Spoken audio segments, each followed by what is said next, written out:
Boa noite a todos aí, obrigado pela oportunidade. Não tenho uma história tão longa como a do Sr. Aleixo, mas é um pouco mais de 20 anos de mergulho na Marinha, mergulho raso, instrutor de mergulho e supervisor de mergulho fundo, e um pouco mais de 6 anos na diretora de Portos Costas, uma parte do mergulho comercial que já me deu um pouco de experiência nessa questão aí da legislação do mergulho, dos riscos que essa atividade envolve. Eu vou falando ao longo da palestra aí para vocês entenderem a problemática do mergulho comercial hoje, né? O pessoal fala muito na internet, eu sou um pouco ativo aí no Facebook, tem um monte de pessoas aí que eu conheço de foto que eu estou vendo agora aqui. E muito se fala, por que não melhora, por que não faz isso, por que não faz aquilo. Então vocês vão entender qual é a grande dificuldade do mergulho comercial hoje no Brasil.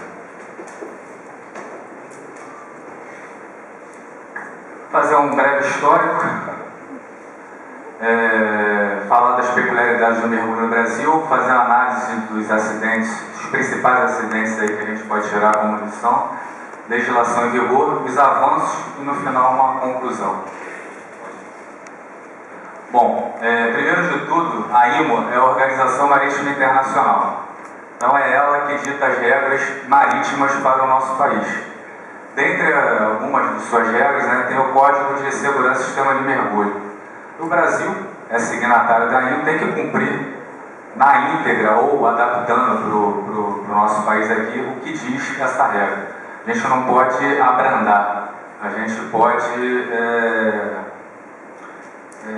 enrijecer mais a norma, né? Não posso nunca aliviar, tem que enrijecer. Então, dentro desse princípio, a gente criou, né, a Autoridade Marítima criou a norma. A IMO estabelece que cada país signatário tem que ter um representante da Autoridade Marítima. No Brasil, quem representa a Autoridade Marítima é o comandante da Marinha. E, por delegação de competência deste, a diretora de Portos e Costas, que faz essa parte aí da Autoridade Marítima. Entra a DPC aí depois. O que é a DPC? A DPC é um braço da Marinha de Guerra, mas que não tem nada a ver com a Marinha de Guerra. Em grossas palavras é isso. Nós somos voltados para a Marinha Mercante. E o mergulhador, nesse contexto, por força da Lei de Segurança do Tráfego Aquaviário, está inserido como aquaviário. Então, por isso, essa subordinação dos mergulhadores à Marinha. Como legislação geral, já falei, o Código de Segurança e Sistema de Mergulho, expedido pela IMO, que nós somos obrigados a seguir, e a Lei de Segurança do Tráfego Aquaviário, que é uma lei que foi promulgada no Brasil, e dentre algumas atribuições ela diz que o mergulho vai ser regulado por meio de normas específicas e o mergulhador é um aquaviário. Na legislação específica a gente vai ter as normas que a gente segue aqui, que é a norma 15, o pessoal já conhece, a NR15, é porque norma, NR e 15 a gente confunde, né? Norma 15 é da DPC, da Marinha, da Autoridade Marítima, e NR15 é norma regulamentadora, é do Ministério do Trabalho.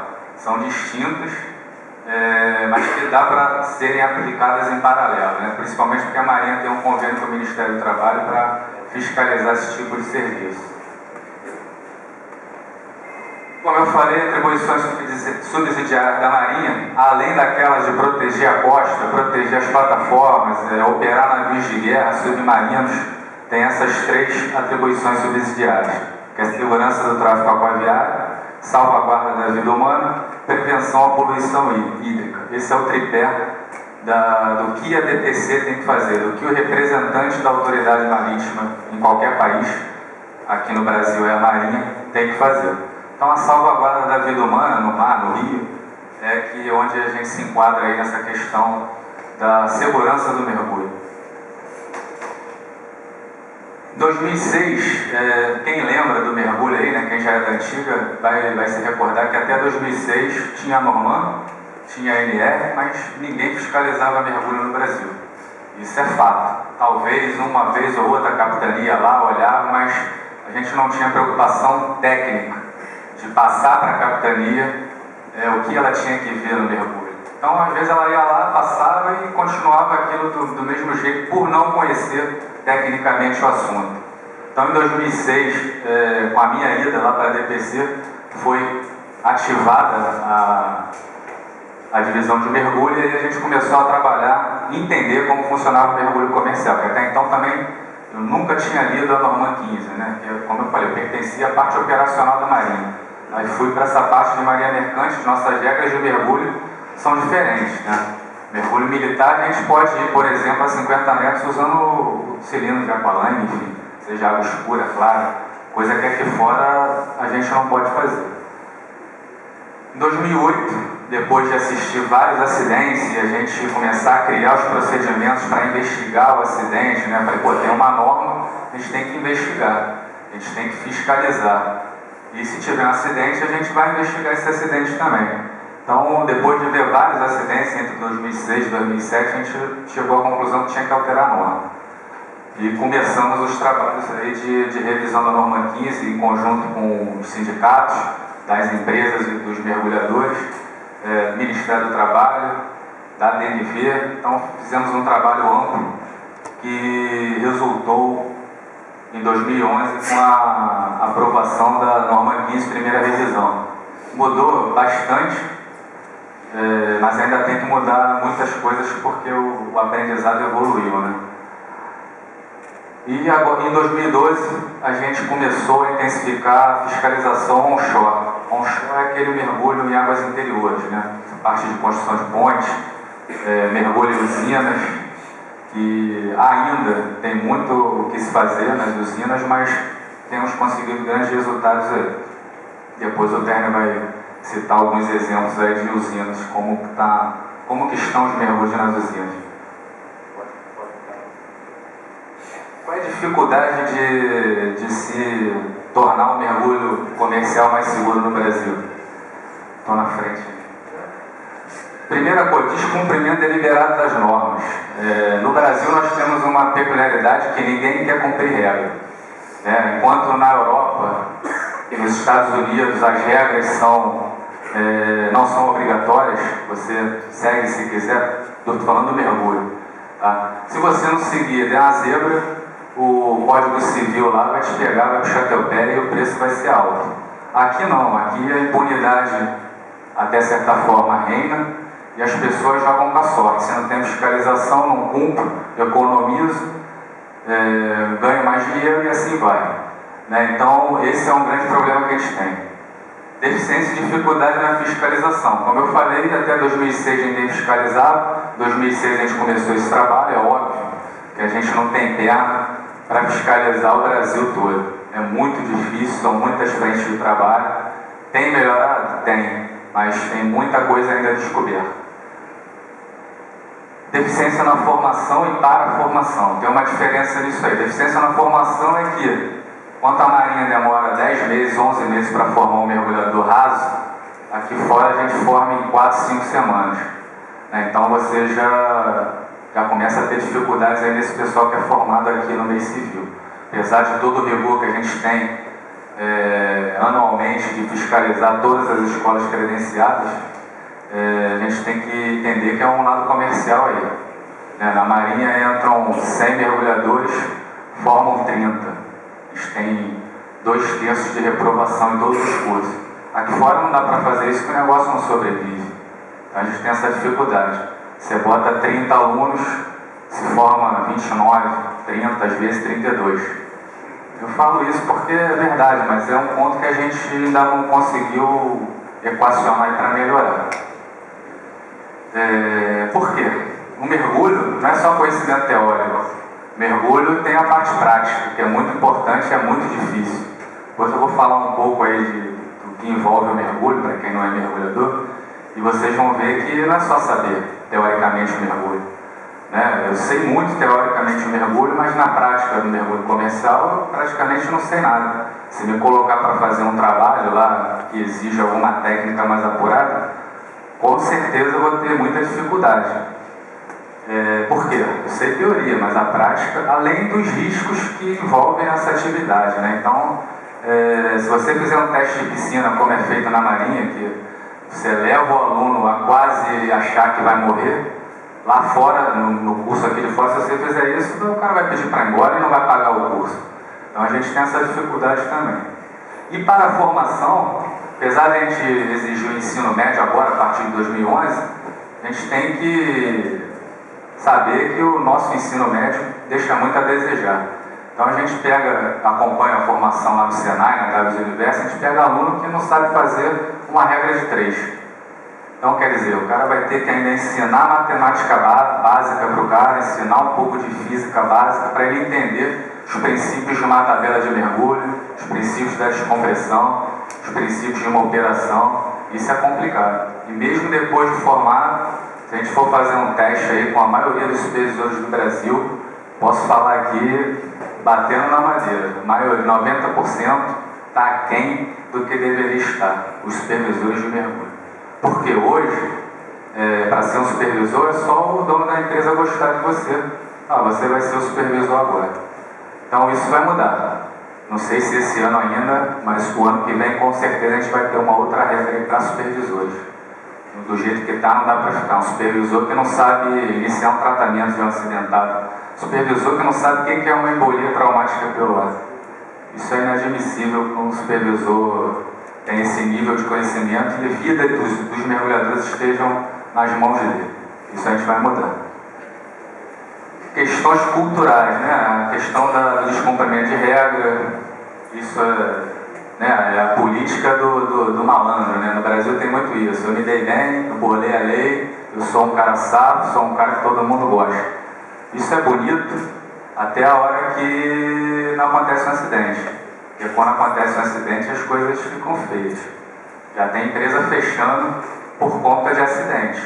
Quem acompanha a Petrobras, quem acompanha o mergulho raso aí, sabe que eu conto aqui pelo menos umas 3 empresas aí nos últimos 5 anos que fecharam por conta de acidente nas costas.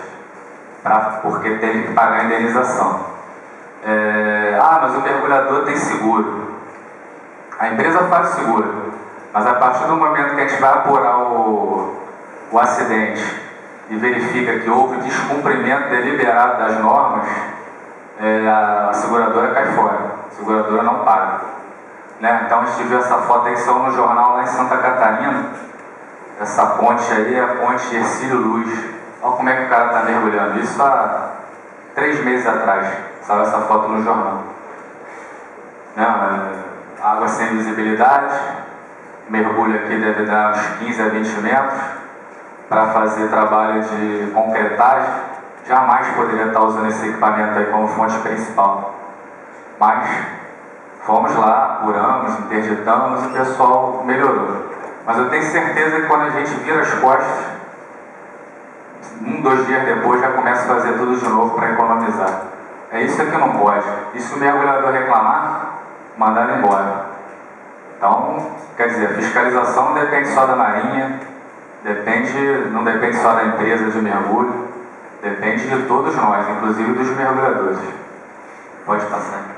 Eu vou sempre ilustrar, que é para a gente não deixar a palestra maçante, né? Isso aí é um cilindro que o mergulhador estava usando como fonte principal para fazer uma obra de mergulho dentro de tubulão no porto de São Luís. Uma grande capital do país, né? Isso aqui não precisa falar, né? Mas é um extintor de CO2 de incêndio. E o cara estava usando aí. Não sei qual foi a lavagem que ele fez antes de usar, não sei se estava contaminado, enfim. Só sei que eu mandei ele jogar isso fora. Mas é isso que a gente vê por aí. O volume, né? Olha a diferença de volume de um cilindro normal para mergulho.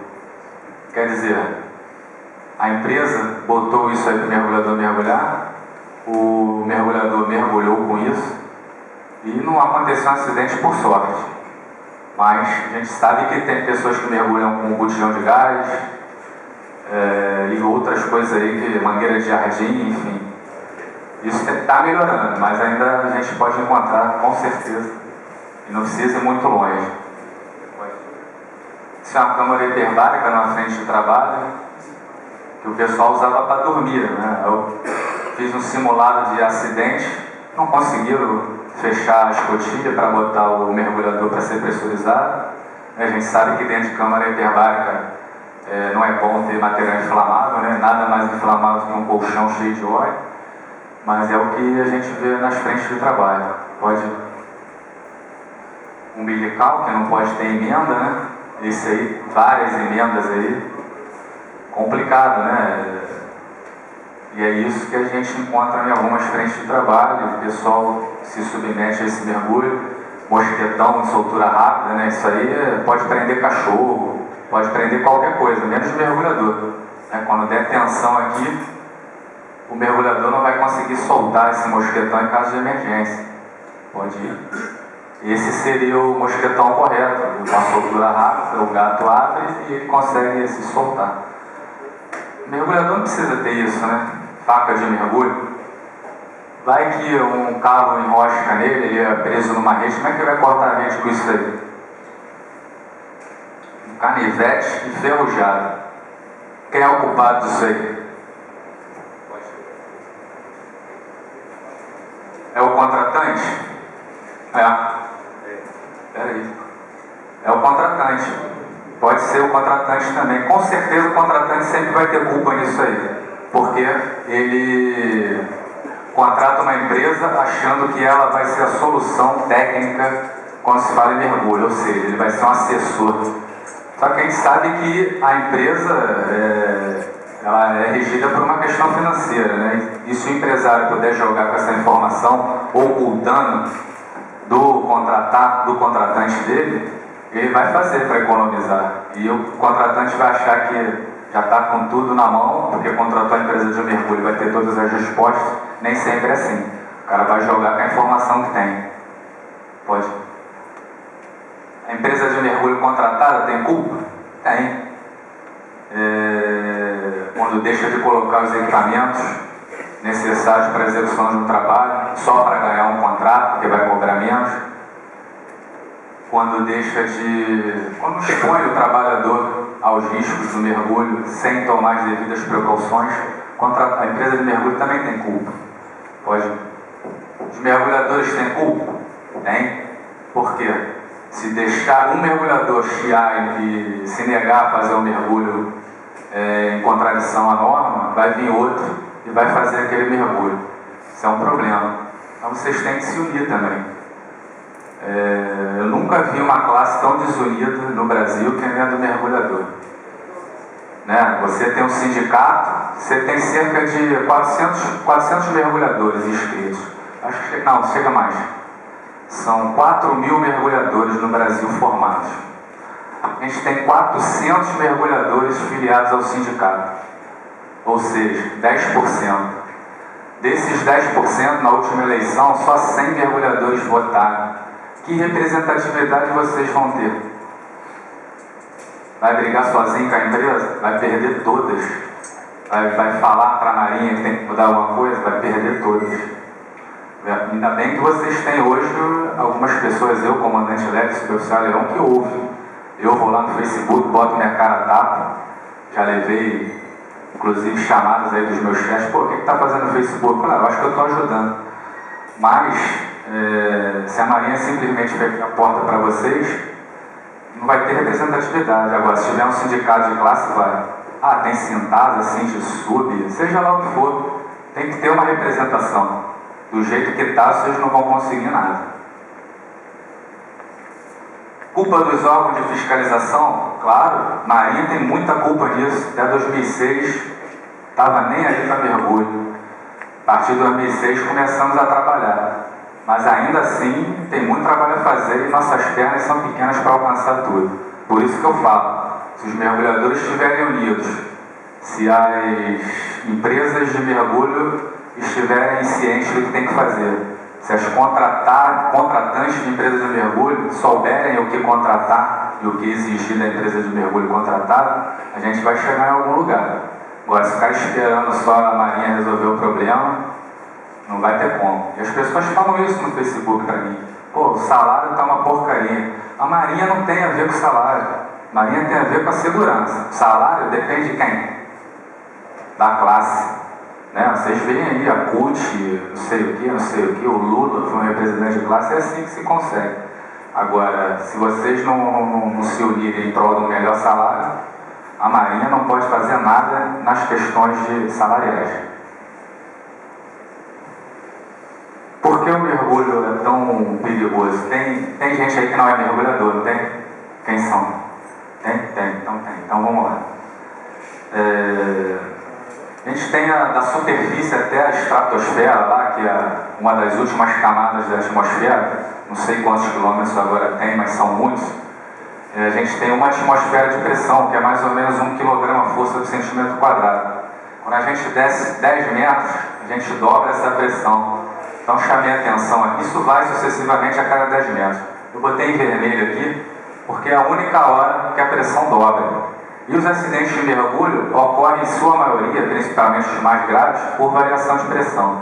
Então, se a pressão tem maior variação até os 10 metros, logo eu entendo que essa faixa aí é mais perigosa do mergulho. Então, engana-se aquele que acha que, vou mergulhar 50 metros, vai ser um mergulho perigoso. Não, eu vou provar no meio do gráfico de acidentes aí que as mortes ocorrem principalmente próximas à superfície. Pode. Aí tem a lei de Boyle, né, e a lei de Young, que são as principais leis físicas aí do mergulho que estão envolvidas diretamente com o mergulho, com o acidente do mergulho. Lei de Boyle, que fala que a variação de pressão, a variação da pressão, a pressão varia inversamente proporcional ao volume. Como é que eu vou esquecer a lei de Boyle? Se a pressão aumenta, o volume diminui. Tá? Então, isso é o que fala a lei de Boyle. E a lei de Young é que a quantidade de gás dissolvido no meio líquido é igual à pressão que esse gás exerce na superfície do líquido. Quanto maior a pressão na superfície do líquido, maior a quantidade desse gás que vai estar dissolvido lá. Isso aí o mergulhador não pode esquecer. Né? Eu esqueci aqui, mas eu não lembro. Só na hora de falar que fugiu a palavra. Mas essas são as principais leis. E essas são as leis que diretamente estão ligadas aos acidentes. Se lembrando disso aí, tranquilo. Por que a lei de Young tem a ver com isso? A gente sabe que, eu falei de líquido, então a gente sabe que 70% do nosso corpo é líquido. Do nosso peso corporal é líquido. Então a gente tem que saber que quando a gente estiver mergulhando, a lei de Young vai estar sendo aplicada ali a todo tempo, porque variou a pressão. Então vai variar a quantidade de gás que vai estar dissolvida ali no meio líquido, né? Sangue, célula, enfim. Olha o quadro que eu falei, os acidentes. Dos últimos 6 anos, 23 mortes. Uso de narguilé. Narguilé é aquela valvulinha do cilindro do mergulho autônomo. Você adapta na mangueira, liga no compressor e vai fazer mergulho. Ontem eu falei, a gente estava jantando, que narguilé não existe. Não, mas eu uso. Não, tudo bem, o pessoal usa, mas não existe. É uma adaptação. Aquela válvula de segundo estágio é do mergulho autônomo, para usar no cilindro, para ver peixinho.